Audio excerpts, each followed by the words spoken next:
Good evening, everyone, and welcome to tonight's Fireside Chat with Lyndon LaRouche for Thursday, April 14th. We have just completed, as of last week, a certain conference, an orientation toward bringing the world into considering a new security and development architecture. The conference was more than timely. It is actually perhaps the most important initiative that presently exists worldwide for the purpose of attempting to address what would be otherwise an eminently tragic situation that might not even be soluble. And that situation has very little to do with Ukraine, although Ukraine has triggered a certain process a bit like what happened during the period of 1914. It's not identical. History never is, but there's a process much larger, which, if allowed to continue in the path in which it is occurring, must lead to one or another pathway for certain destruction of the entire human species, not necessarily merely thermonuclear, but a combination of that and a neglect of basic fundamental science frontiers, which would allow us to preempt the destruction of the species by various biological or biochemical means. So there's a kind of inflection point that we've entered into, and we've got to respond. Now, what happened at the conference was there were thousands of participants during the course of the day. 65 countries were represented. The conference was translated in 5 different languages as it was occurring, and there are various levels of response to it, some of which we'll discuss tonight. But there's sort of a broader process that we want to sort of point people to, because now that we did what we did last week, we have to take responsibility for going beyond that and doing it immediately and in an immediate fashion. There are some areas in which, in specific, we think that needs to be addressed with respect to actions to be taken in the United States, for example, specifically around the idea of how the economic policies and cultural policies, indeed, that Lyndon LaRouche stood for and promulgated for over a half-century would be adopted by the United States. In other words, we have a situation in which the configuration, the division that's being created in the world creates a circumstance in which you cannot, in fact, finally succeed unless you somehow heal that rift. And that rift being between the transatlantic world and an opposition to Malthusian policies that are being implemented in that transatlantic world. That certainly is a very good thing.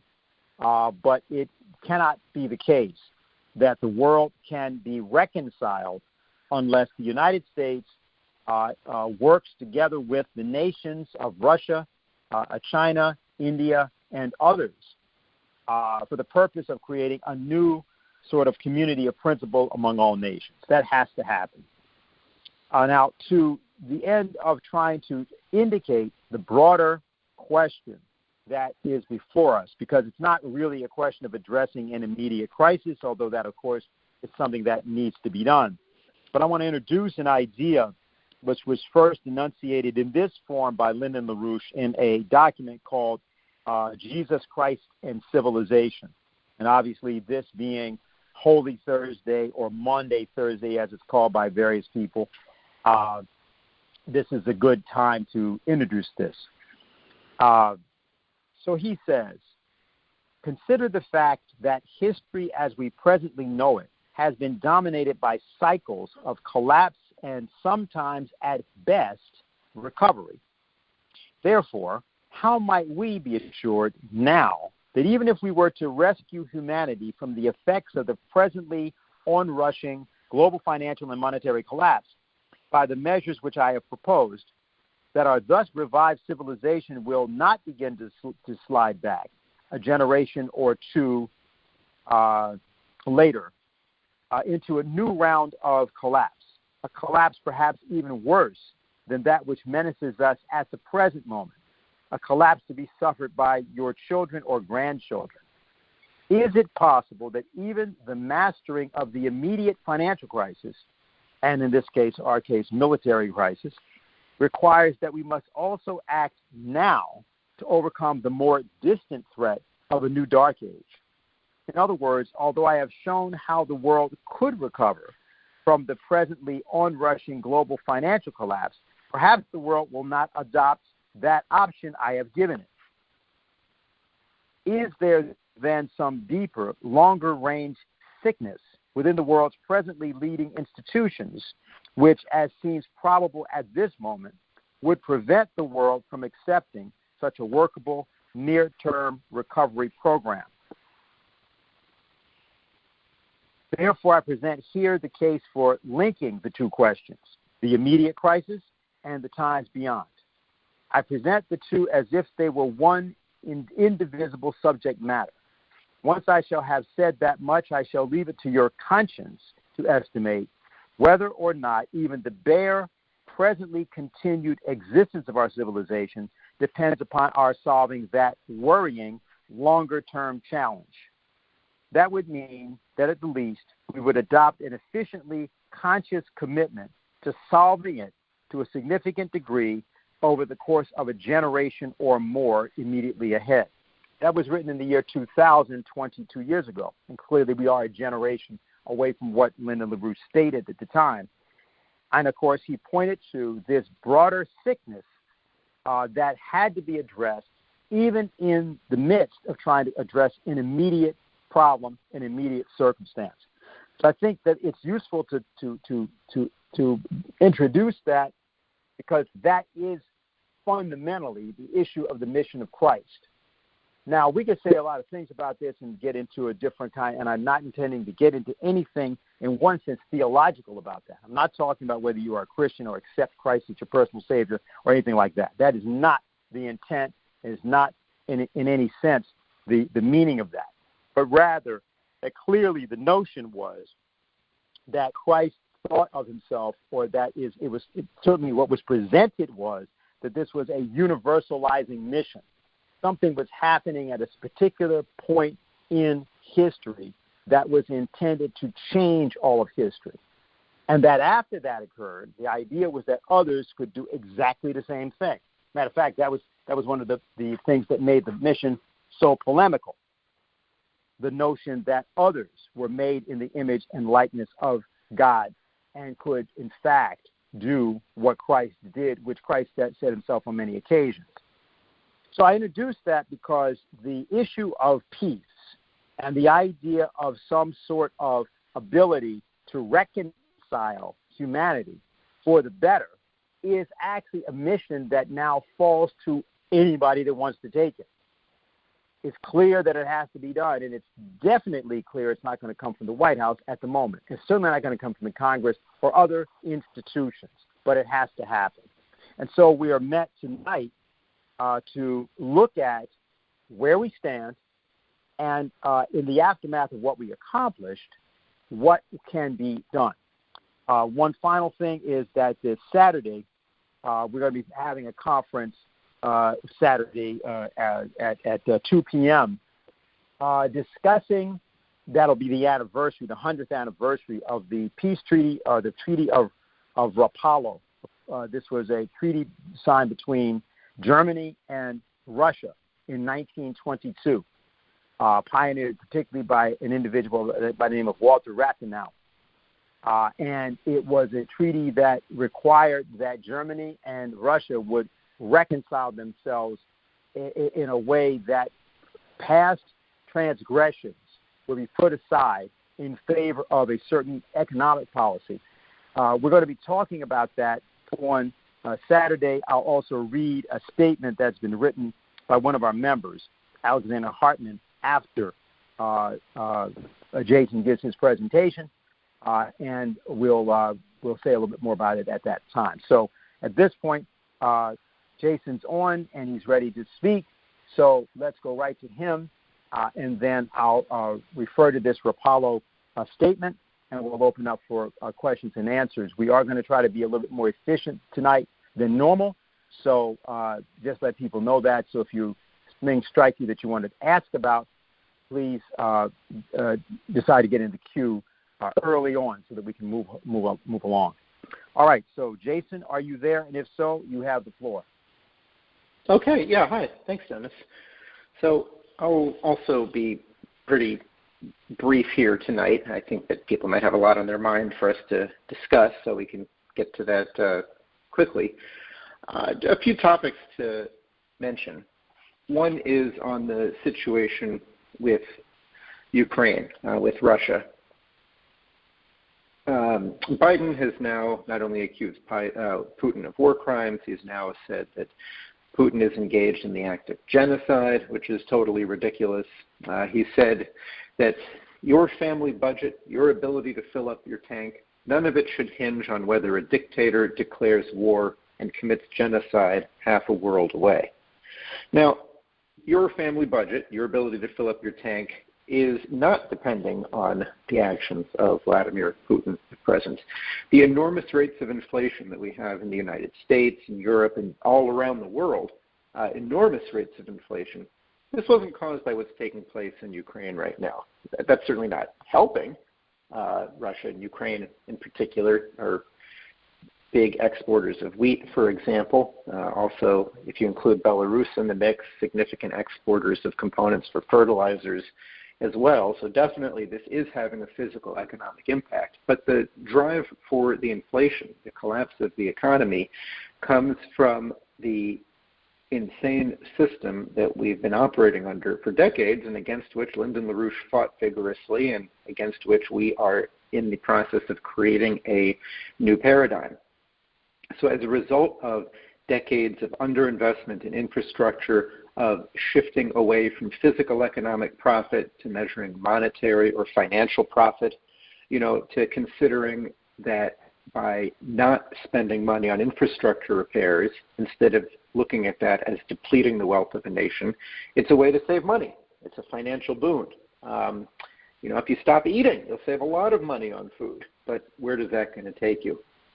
So we have huge rates of inflation due to the enormous amounts of money printing that are occurring, as well as the increasing amounts of money that are getting sucked up into financial economics rather than real physical production. If you have a less productive economy as a whole, then you're going to have inflation in the sense of a general growth of poverty. There's simply not enough being produced. There's not enough housing in existence. There's not enough food. There's not enough investment in infrastructure, and so on. I mean, this is what's driving this. The other huge impact on this is the use of the green policies as a way of committing suicide or murder, really, in so-called Western nations and really around the world. Just one example of this is the program called 30 by 30. The idea to lock up 30% of land that would have been or has been used for agricultural purposes into nature preserves by 2030. That is, when we're in a situation where, according to the Secretary General Guterres of the UN, 1.7 billion people on this planet are exposed to disruptions in food, energy, and finance, yet the supposedly progressive idea of the Green Movement is to take land out of production. Joe Biden was just visiting an ethanol plant. Ethanol is insane. This is where you take food and you turn it into gasoline. Now, the best thing to do with food is to eat it, not burn it in your car. That's a lower level use of energy by using it in its abiotic sense instead of what it could be used for biologically. Animals are able to eat food. People are able to eat food. No one's going to eat petroleum. You can burn that in your car. There is, in spite of these efforts to supposedly move away from carbon and so on, while not hurting development among people who are at least somewhat honest and acknowledging that it would be bad to hurt people, many of these groups at the same time oppose nuclear power. So, how are you possibly supposed to decarbonize the economy if you oppose nuclear power? It's totally impossible. So this is creating a situation now where, as I said, 1.7 billion people are exposed to disruptions in food, energy, or finance. Wheat is up 30% so far this year. Energy prices, 60%. Fertilizer has more than doubled. Where is the future in all of this? How are we going to eat in just a year or two ahead? If farmers cannot afford fertilizer, if farmers cannot afford energy, if you don't have the ability to run your tractor, if you don't have the ability to keep the lights on in the chicken coop, if you don't have the ability to be able to get out enough times to take care of the crops with things like pesticides or fertilizing and so on, if you don't have the energy for pumping water, what are you going to eat? Seriously. Where does this leave us? This is the physical reality that we are crashing up against. And there is this deafening denial of that in the form of saying that continuing this blame everything on Putin situation. So take the case of Russia, of Russia's military operation in Ukraine. Did Russia have a choice? If you listen to what Russia has said very clearly for months, years before the invasion of Ukraine, they made it very clear that they had no ability to have national security with a push for Ukraine to join NATO, with the existence of missiles just 5 minutes away from Moscow, flight time, nuclear missiles potentially. This was simply unsustainable. It was clear that they said that they were going to do this, and now they have. So you might say, well, is this opposed to international law? Russia talks about the UN, and in the really phenomenal joint statement from Russia and China that was released in February when President Putin went to China, to Beijing for the Olympics, the two countries released a joint statement, a declaration. And in it, they contrasted very strongly the rules-based order with an order of international law. So the rules-based order is whatever the British idea of I rule, we rule. That's the rules-based order. Whatever rules you make up and say you can enforce. International law at least has some basis with the United Nations, the Security Council, the General Assembly, with bilateral treaties or larger treaties signed among nations. But if you have international law, here, let me ask this: did Russia break the law in going into Ukraine? Let's pose a different question. If everything is illegal, or if many things are illegal, if there's no standard of application of law, the law itself loses meaning, and the power of choosing when to apply it becomes what matters. And that is the situation in international affairs right now. The UN Security Council has a hard time being a legitimate body, not because Russia is a combatant in the current situation, you could bring that up, but how about this? George Bush lied about Iraq, about weapons of mass destruction, went in 2003, lied to the Security Council, started a war that has led to the deaths of at least hundreds of thousands of people, if not over 1 million, certainly disrupted the lives of tens of millions of people. This has been a devastating blight on recent history. Is George Bush in prison? What sanctions were levied against the United States as a result of this deadly war based on lies? Nothing. So for the U.S. to complain about Russia and international law, there's really no place to even speak about it there. What's needed, as was discussed in the Schiller Institute conference this past weekend, is a real redesign of the world and of its institutions. One of the speakers at the event, Sam Petroda, pointed out that many of the institutions that we rely on today that are the basis of international law, things like the UN, and then economically, things like the IMF, things like the World Bank, these are 75-year-old institutions. And you contrast their behavior with some of the newer things created through the BRICS, through the New Development Bank, through the Asian Infrastructure Investment Bank, created more recently at the initiative of China. You have this need to say we need an entirely new basis for international affairs. Geopolitics is the most evil of outlooks by seeing another's gain as your own loss, and replacing that with what the LaRouche movement has fought for years as a new paradigm for economics and international relations through the World Land Bridge, through the new Silk Road. I mean, this is a paradigm of economics based on the fact that only human beings are creative. We're the only known creative species. We're the only species that has economy. We're the only known species that is able to transform itself over historical time through our own action, rather than over millions of years through evolution or something like this. We get to write our own history. We get to determine how we will relate to each other. And the possibility of relating to each other in human terms, of development, of cooperation, of doing things like going out into space together, of developing nuclear fusion together, this is the real opportunity that faces us, that presents itself to us right now. And what is so crucial for us in the United States in particular, I know not everybody on this call is in the U.S., but I will say that what's extremely crucial for the U.S. to change, to become part of a cooperative relationship among Russia, China, India, and the United States, four powers identified as LaRouche as being crucial for installing a new system on this planet.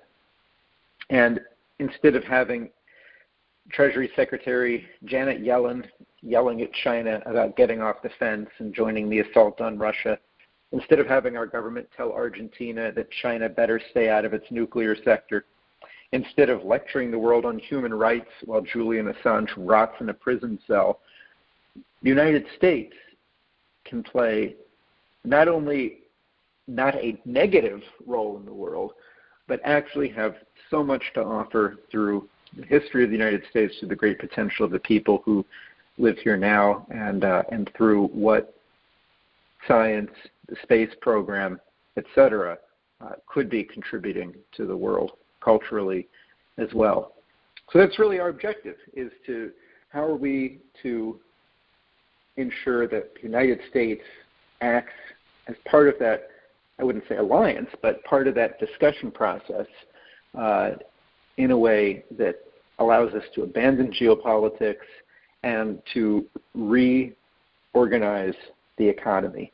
It's simply impossible to continue with the current economic system, to try to accept the validity of existing debts, financial instruments.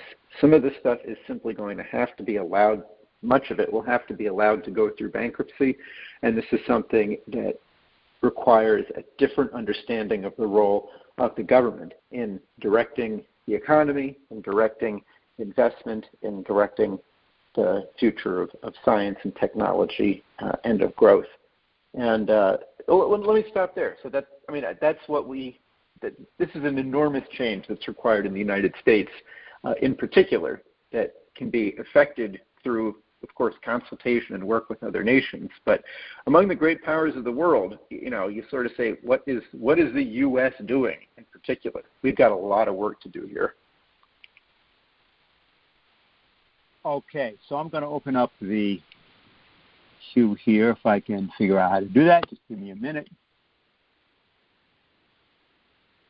Q&A. Okay, so people should press *6 to get into the queue, and I'll say a few things concerning this issue of Rapallo and why this would be brought up now and what the importance is. As we said, well, to be more specific, we have between 3,500 and 4,000 people who were with us at some point or other during the live conference and then just subsequent to the live conference. 65 different nations were represented, and of course, the Russian ambassador to the United States, Anatoly Antonov, joined us and made remarks there that certainly distinguished that event, and it certainly would have been noticed by everybody in the United States State Department and several other nations. But I want to say something here, therefore, about the initiative and the international implications. So on Saturday, this Saturday, will mark the 100th anniversary of the Rapallo Treaty. This was signed between Walter Rathenau, representing the Foreign Ministry of Germany, and Georgy Chicherin of the Soviet Union.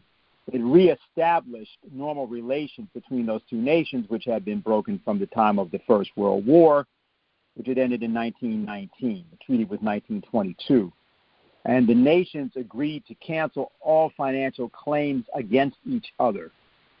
And they even strengthened economic and military ties. So this is a brief editorial statement written by Alexander Hartmann of our German organization, saying something about this, and then we'll return. We'll go to questions. Again, press *6 to get in the queue. We're just urging everybody to try, if you've got a question or something to say, to get in there right away so that we can be as efficient as possible tonight. So Alexander says this: 100 years ago, on April 16th, 1922, Germany, represented by Foreign Minister Walter Rathenau, and the Russian Soviet Federative Republic, represented by Foreign Minister Georgy Chicherin, concluded the Treaty of Rapallo, in which they agreed to resume diplomatic and economic relations according to the principle of most favored nation treatment. At that time, Germany's economic livelihood, with the help of the Treaty of Versailles, was to be destroyed in order to keep the Anglo-American financial system alive with the help of reparations payments imposed on Germany. Like Russia today, Russia and Germany were economically isolated at that time. Both sides tried to escape this isolation through economic cooperation. Similarly, there were efforts from German industry at that time, led by the industrialist Otto Wolff, to cooperate with the young Chinese Republic, then led by Sun Yat-sen, especially in the construction of a Chinese railroad network, as conceived by Sun Yat-sen in his writing The International Development of China. The opportunity for a peaceful way out of the crisis was missed in 1922. Walter Rathenau was assassinated only 2 months after the conclusion of the Rapallo Treaty. The attempt to pay Germany's reparation debts with the help of the money presses, which followed, failed in 1923 with the famous hyperinflation. The German population became impoverished and thus became the plaything of extremist forces. The same forces that had already imposed the Treaty of Versailles on Germany now helped install fascist regimes in Italy, Germany, France, and Spain, paving the way for World War II, which cost the lives of between 60 and 100 million people worldwide, depending on estimates. Economic policies amounted to imposing austerity on the population, while at the same time beginning the buildup of arms for World War II. Of course, the situation today, in many respects, is quite different. The attempt to isolate Russia today is doomed to failure because of its close cooperation with China. In fact, outside of the EU, only 7 countries participate in the sanctions against Russia, and it is rather the West that is increasingly isolating itself. But there are quite a few fatal parallels from which we urgently need to draw lessons and consequences if history is not to repeat itself. The money printing policies of recent years, especially since 2019, have prepared the ground for hyperinflation, which is now beginning to sweep over the world in a huge wave after the Russia sanctions have given financial speculators a way into commodity speculation. As in 1922, the economic perspective, as championed by Brussels and Washington, today not as a Versailles diktat, but under the pretext of combating climate change, amounts to drastically lowering the standard of living of its own people. And today, rearmament is even initiated before popular protest has brought extremist governments to power. These protests are not likely to be long in coming, given the impending energy price hikes. Only this time they are threatening not just Germany, but all countries that will be hit by the consequences of this policy. In fact, Rapallo shows us the way out of the crisis, that of international cooperation. This approach is already being pursued by Russia and China in the form of the Belt and Road Initiative, in which more than 100 nations are already participating. So it would be very easy to seize the 2022 opportunity by the scruff of the neck and join this initiative. Instead of artificially creating new iron curtains that block our way out of the crisis, we should break with the policy of murderous and suicidal sanctions that can only lead to economic and probably military doom.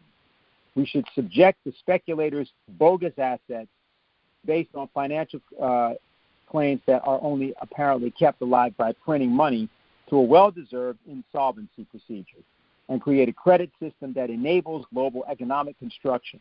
And we should turn together to solving the world's common problems, thus creating the basis for a lasting peace. If we do that, we will have learned the right lessons from Rapallo. So again, on Saturday, we'll be taking this up. Harley Schlanger will be with us, and I hope to have Alexander Hartman, but I haven't gotten an answer from Germany yet on that question. So we'll have to keep you posted on that. Again, that's this Saturday at 2 p.m. So now I'm going to go to the Q&A, to the questions here. Okay, are you able to hear me? Yeah, can you hear me, Dennis? Yes. Great. Hi, Jason. Hi, Dennis. This is Kynan in Queens. And my question was on nonviolence. I've recently been taking a look at the history of the actual Treaty of Westphalia itself and what was going on in the background prior to them actually going and negotiating for this peace. And it was quite interesting because, not a lot of people think of peace treaties in terms of economic development. And it was actually an economic policy which had made the Treaty of Westphalia possible, because one of the leading negotiators, Cardinal Mazarin, had actually come up with a plan for developing France and many of the German states in particular, which Germany at that time wasn't unified. It was made up of several different principalities which all had, their own kind of government. And there were several different states, but a lot of them were underdeveloped. And the idea was to actually build canals within many of these different German states. And that was done. And France, under Jean-Baptiste Colbert later, had actually become a modern nation through this process of developing canals and other infrastructure. And it was a key part of making the peace between these two factions actually possible. So I wanted to, relate that to what's actually going on today, because many of the speakers at our recent conference had talked about nonviolence. Particularly Sam had talked about this, and Jay and I do as well, and actually creating an economic policy for the world in which nations could actually collaborate and develop one another rather than, constantly fighting each other. And right now, as we have with this conflict in Ukraine, where you have two blocs competing against one another, which could lead to thermonuclear war. So I was wondering, Dennis, you also talked about it in the fourth panel on your presentation on health. So I'd like if either of you two could talk about this.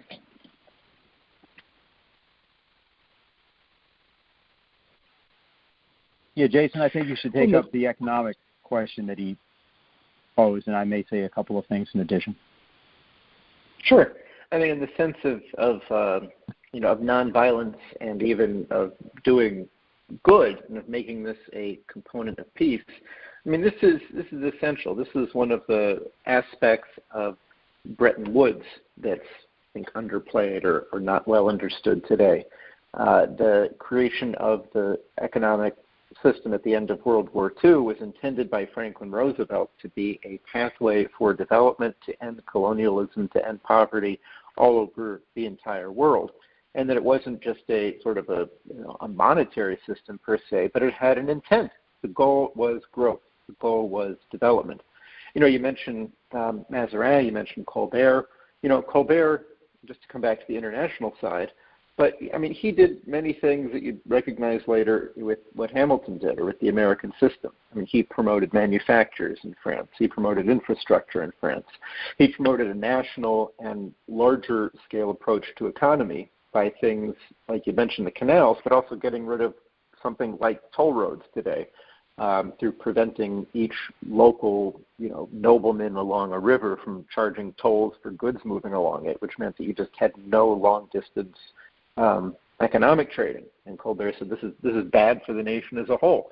We have to integrate. We have to be able to work together for the mutual benefit, in this case, the different regions in France, But, you expand that and you say among nations. So you look at what the Belt and Road Initiative means today as the Chinese expression of an outlook of a policy that so much resembles, echoes the World Land Bridge proposal of the LaRouche movement over decades of cooperation on internal improvements to move development away from the coastal focus that it so much has been towards the inland development, so that nations are trading with their neighbors, not through the sea and circuitous routes, but directly, and improving the value of the land and the people all along the way. So, this is I think a very good picture of what the shape of a modern piece of Westphalia would look like. And for the U.S. to join the Belt and Road Initiative, which, whether it joins it in name as saying the U.S. is joining the Belt and Road Initiative, which, I don't know if it doesn't matter if that term is used. The point is, the real interest of the United States, the real interest of Americans lies not in being the world conqueror, but in joining for mutual benefit with other nations in a system that allows us not only to do better on economic measures and things like that, but as people, as being able to live in a nation that is doing good in the world. That's a tremendous benefit to each and every person living in America, and can have I'm convinced, a huge impact on our culture. We relate to each other just on that level. I'm going to turn it over to you, Dennis, on this now. Yeah. I would ask that you might do something with Jason, and you'll see. I think people will get the idea. This issue of nonviolence it's got a problem in the way in which it's generally discussed, and rather than discuss the problem, let's try to illustrate something. And that would be, why do the planets orbit in the pathways that they do? Are the planets doing that by a form of force, or are the orbits actually force free? And the question here is, I'd like you to say something about this in terms of the following idea, which I'm going to say something here. Nonviolence sounds to all Americans like the absence of force, simply. And don't beat people up or something, or get beaten up but don't resist, or in some fashion it's a negation. But what if what is the case is that there are physical properties, physical laws, or principles in the universe that operate that are far more powerful, actually powerful, than the kind of percussive action that people presume to be the way the world, looked at particularly from a Newtonian standpoint, it operates. Suppose it were the case that the whole idea that people have of force is actually delusional. So, Jason, if you could say something about that issue of the planetary orbits and why they work the way they work, it might help, because then we can say something further about, what we would mean, because we don't mean exactly what other people mean by this idea at all. Well, I can say what I would mean.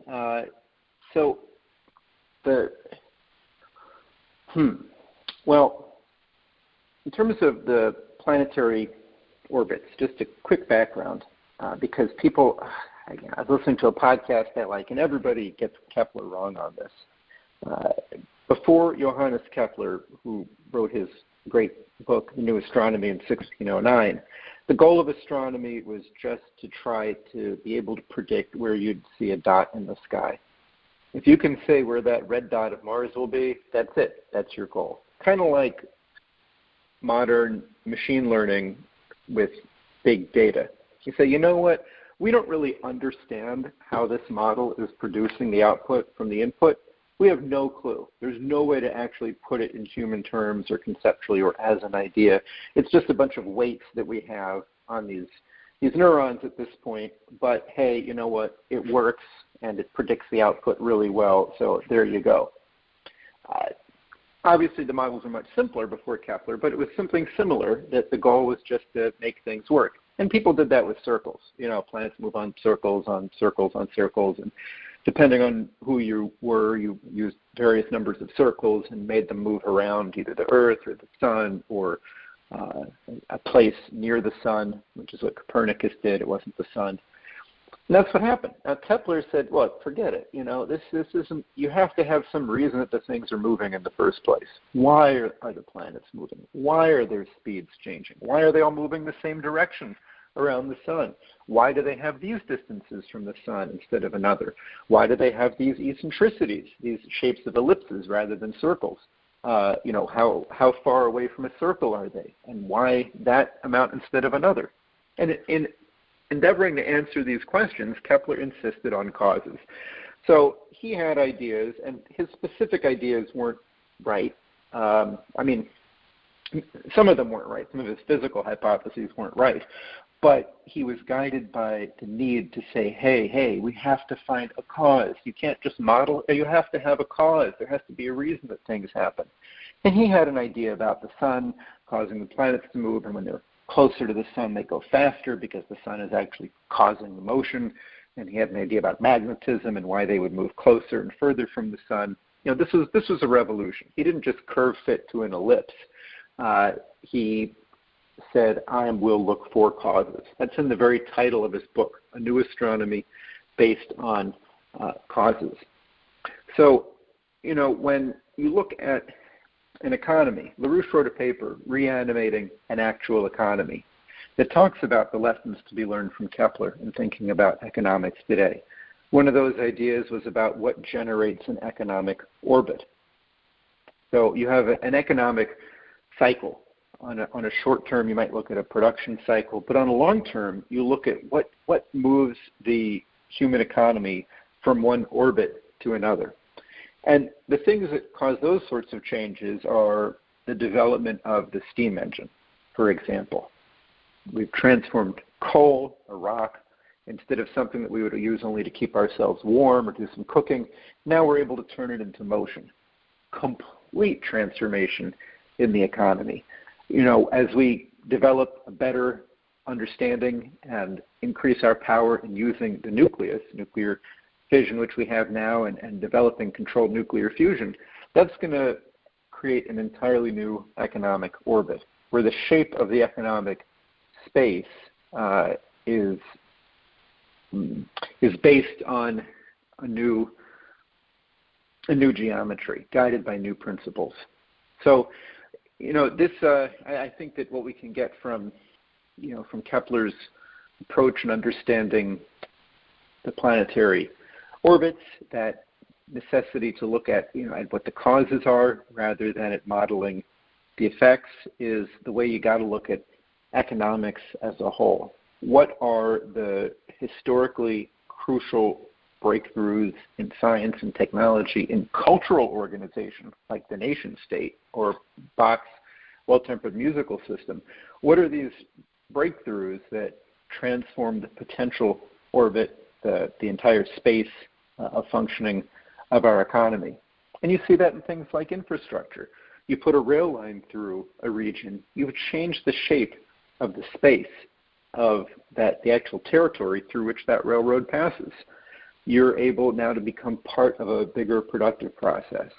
Things coming along the railroad, you can do some intermediate processing and pass them on. You can be part of something broader. You can, whatever you're producing, you can reach other markets with it. You can access other people and their ideas by transporting people and having conferences and meetings and discussions. So that's I think that's what I would say about the lessons to take from Kepler, at least some idea of it, from Kepler's work and economy. Yeah, and I would just add the following. So you hear all the time about things, people talk about economic forces, invisible hands, boom-bust cycles, right? Think about all of the percussive terms that people use. And so when you're looking at the question of nonviolence, what you're really talking about is coming by an entirely different notion of cause. We're trying to at least get at something concerning the idea of the function as well as cause of humanity. You know, what is that? As opposed to trying to attribute through the accidents of people different kinds of things, their culture, their color, their ethnicity, their language group, you know, whatever. You have these, you make claims. You say, well, these people act this way because. And then you have something which is completely, often absurd, which is then attributed to them. And this is an important thing to understand as to why the Constitution of the United States is so indispensable to think about when you talk about this idea of nonviolent direct action. You know, there was an American Revolution which was certainly bloody, was certainly violent. Yeah, but the documents, particularly the Constitution that was created coming out of it, which, yes, was flawed still because of problems, as Franklin discussed at the time of the convention, with the design and because of the people who were designing it, but was a perfectible document.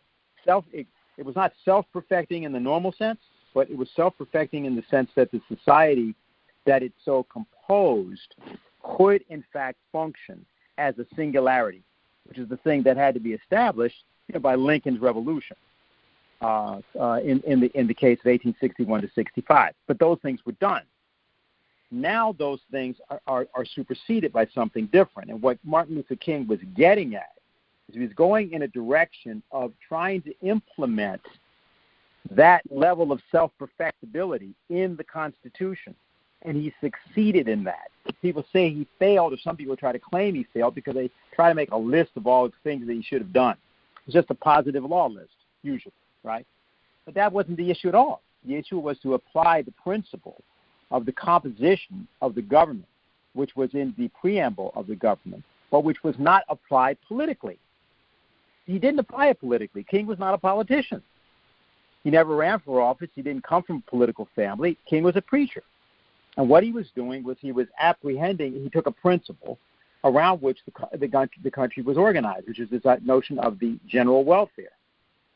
And by the way, the other element of the preamble that people sort of you don't want to get too nominalistic about it, but think about it, right?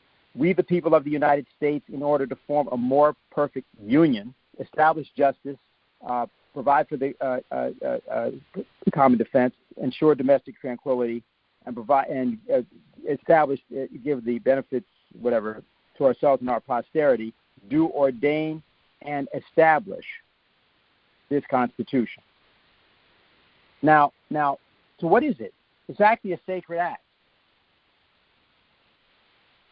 The creation of, or the action in terms of the Constitution. See, it's not about making amendments to it or trying to fix something in it. It's about the idea of taking the idea of the actual preamble of the Constitution, and to ensure the blessings of liberty to ourselves and our posterity. It's a future-directed document, so that the idea is a concept of the future. Force usually is being used to maintain a status quo or to maintain things from the past. The concept of nonviolent direct action, and I'm not talking here about simply violence in individual people. I'm talking about the idea of the societal function of this idea of not just economic security and military security, but what is the future? How many, when you're looking at something like the people that, let's say, get killed in one of these shootings. Let's take New York, 3 people got killed up in Bronx. Now you have to look at, they were 21, 22, and 23 years old.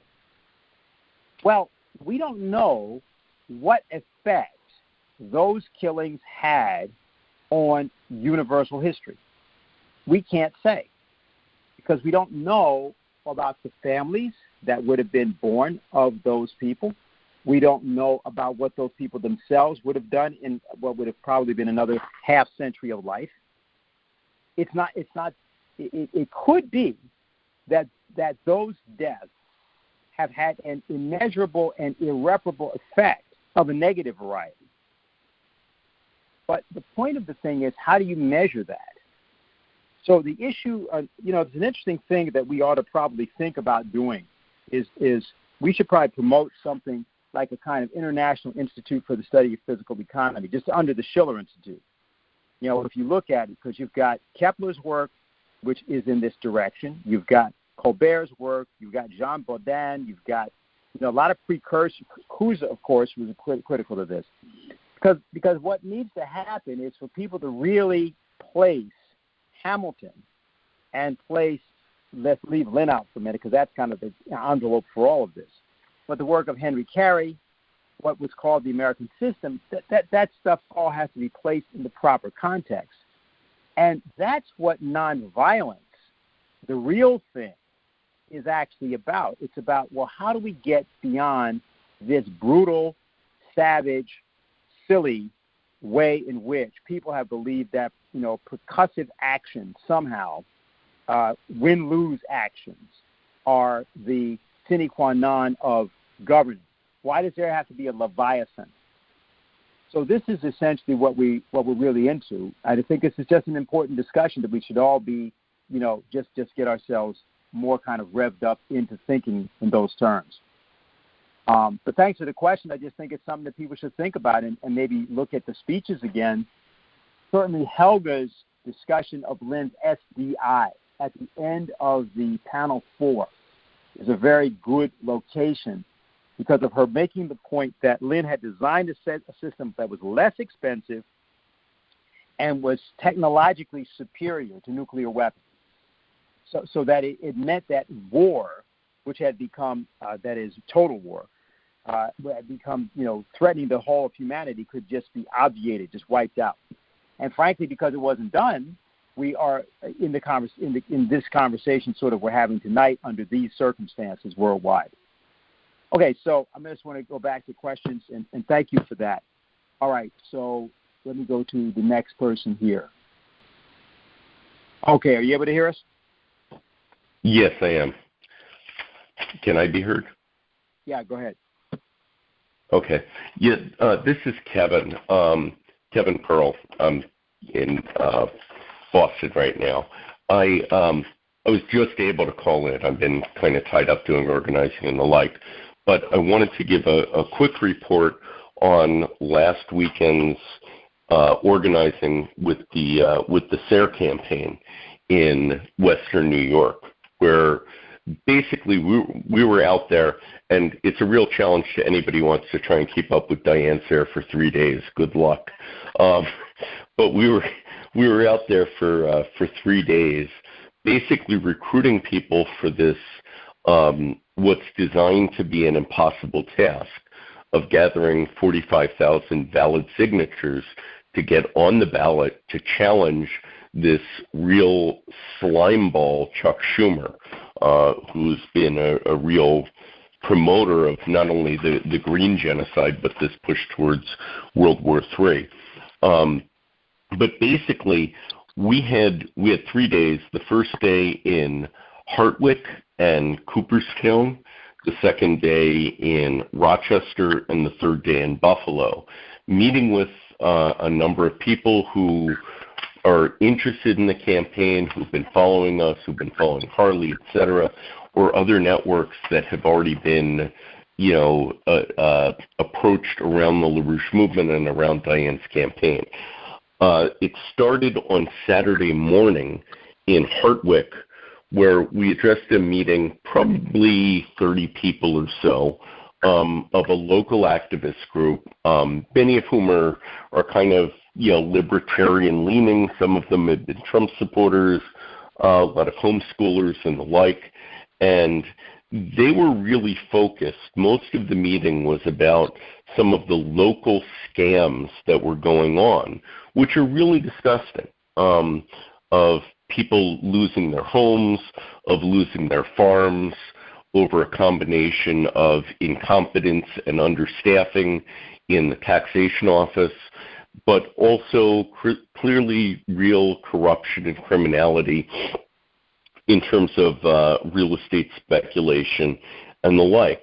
And that's what they were oriented around. And what's been done to many of the people who were there is outrageous and angering. But you're not going to win a war fighting on that level.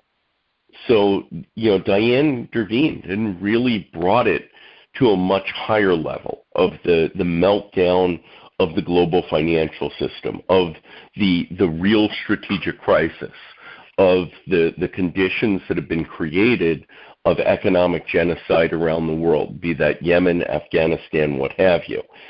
And by actually forcing people to think on that level as a way of destroying an enemy that created the circumstances where they're being victimized, people were really energized. I mean, out of the 1/3 of the people there signed up to petition to help put Diane on the ballot.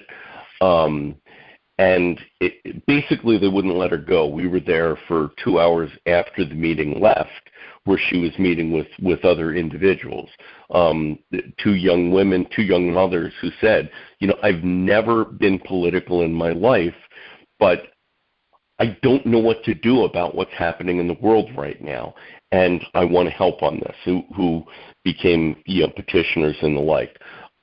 Afterwards, after that was done, we had 4 different meetings with people of various different levels of support. Somebody who'd been a supporter of the LaRouche movement for decades, and another guy who just a few weeks ago found Harley, got very interested, signed up, and has been doing a furious game of catch-up in going back and looking at all of the LaRouche economics classes, and who also volunteered to petition. 2 women who were very demoralized. They'd been active Trump supporters and were kind of delusional and demoralized. The theft of the election and the irrationality since. One of them was there on January 6th and said she keeps waiting for the knock on the door from the FBI. And again, we just tried to put them on a different level of thinking about what was going on.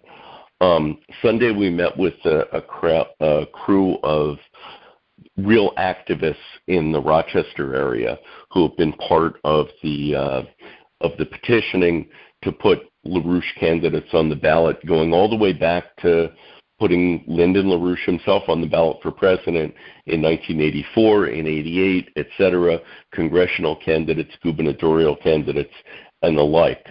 And then Monday, we had a whole series of meetings. One was scheduled to be a lunchtime meeting with an activist and his girlfriend and his 10 children, who were all committed to going out to petition to help get Diane on the ballot. We were joined by another woman who was a Trump supporter, but otherwise had never been political, is really trying to figure out how we're going to win this war. She was involved in that meeting and another meeting with us later, who's going to lead the petitioning in Buffalo. And then we were joined by a guy who's a lawyer who's a Democratic candidate for state senate. He had previously run as a Democratic candidate for mayor of Buffalo, and his wife, who's an emergency room doctor. So we're pulling together people who normally wouldn't be talking to each other in a fight around bringing the world back from the kind of economic breakdown that we're facing and the financial elite's drive for thermonuclear war. So by putting reality on the table, anybody who is a seeker of truth tends to be drawn toward us. Really, the most important event of this trip was on Monday evening, where Diane was invited by a group that's largely an anti-vax, anti-mask group to speak at a church on Monday evening. And, it's interesting. She was debating whether she should even do it or not, except that when she spoke there before, there was a real recognition and a real receptivity to Lynn. That when she brought up LaRouche, she was invited to speak at this meeting before, and she went there and she mentioned that she said she was an associate of Lyndon LaRouche for decades. And this group that she thought might be hostile because they had some very different ideas, it burst out in applause at the mention of the name Lyndon LaRouche. See, even though she had had fights with these people over their ideological blocks on some areas, she said this is a group that's receptive to ideas, to our ideas, to what we represent. So she decided to do it. And it was really interesting because the meeting opened up with these videos about how vaccines don't work, how viruses are not real, etc. And I talked with Diane later. She was saying, why am I even here? I don't know what I'm going to do with these guys. But she figured out an approach to it. And when she got up to speak, she said, look, all of the people who lost their jobs in healthcare and the like, who lost their jobs because of the vaccine and the like, they should get their jobs back. But you got to go a step beyond that. What happened to these people? Not only were they fired from their jobs, and we desperately need healthcare workers and the like, but they were also denied the right to apply for unemployment. So what is that? That is simply vengeance. That is punishment for being disobedient to this establishment. And she said, that's exactly what's being done to Afghanistan. After 20 years of war, the nation refused to be defeated. And now you've got 14,000 newborn children died of starvation because of the sanctions.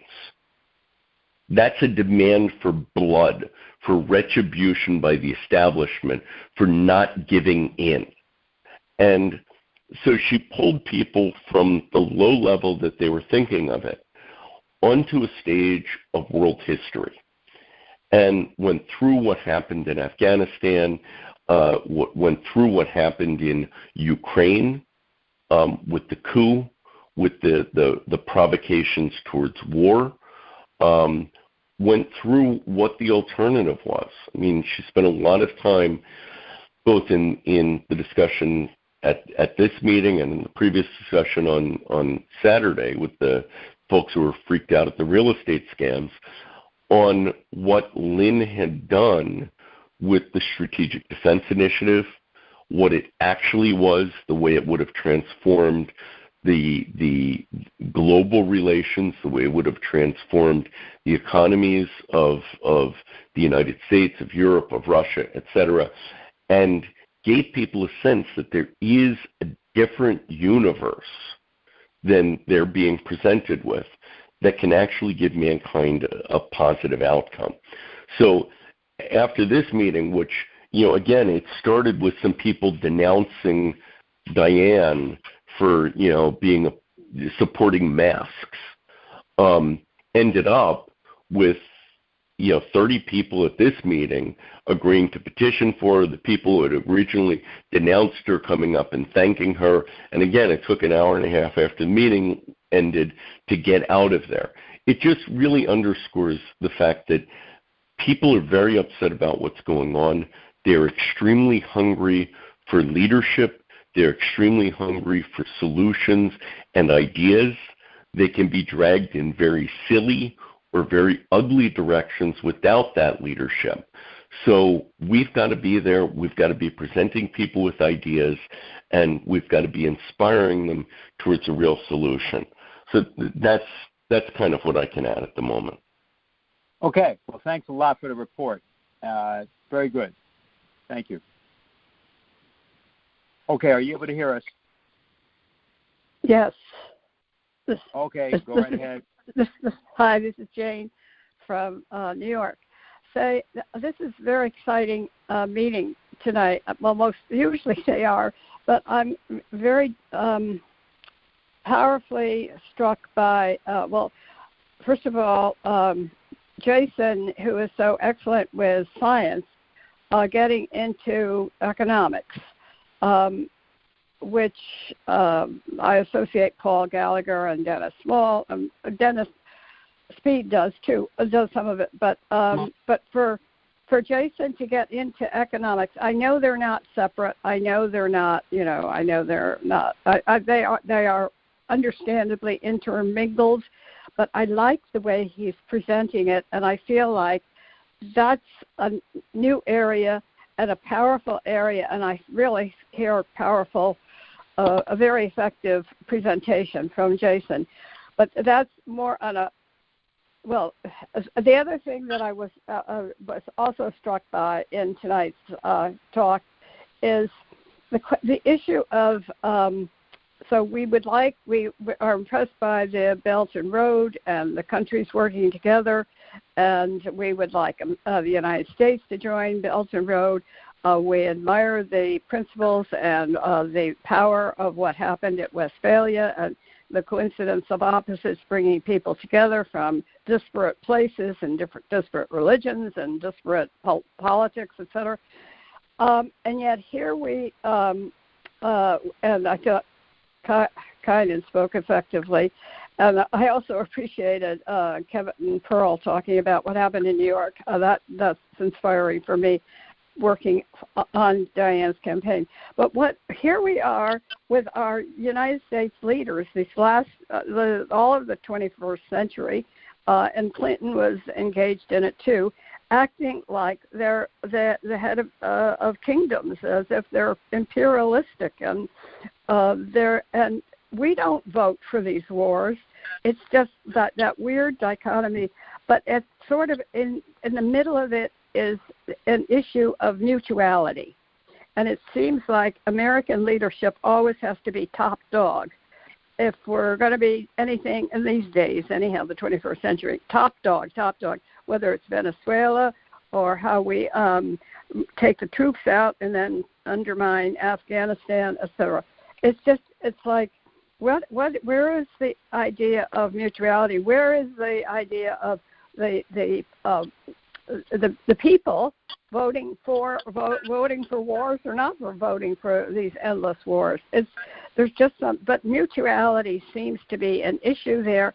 And my final statement on that is in terms of talking about the development corridors and whether it's railroads or boats going and ports or what have you, the issue of there's increased sociability, which lends itself to the productive powers of labor.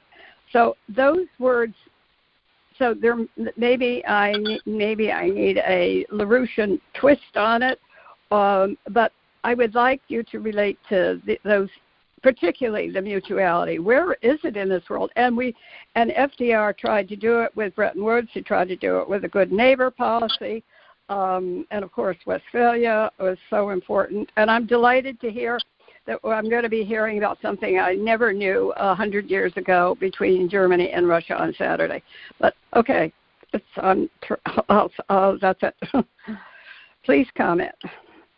Well, thanks, Jane. I mean, always a pleasure to hear your reflections. You know, I was just thinking about it, and I was quiet a bit because I was trying to think through, and I asked Dennis if he has anything to add on this, but in terms of mutuality with the United States, and I think that, you know, really in the past 75 years,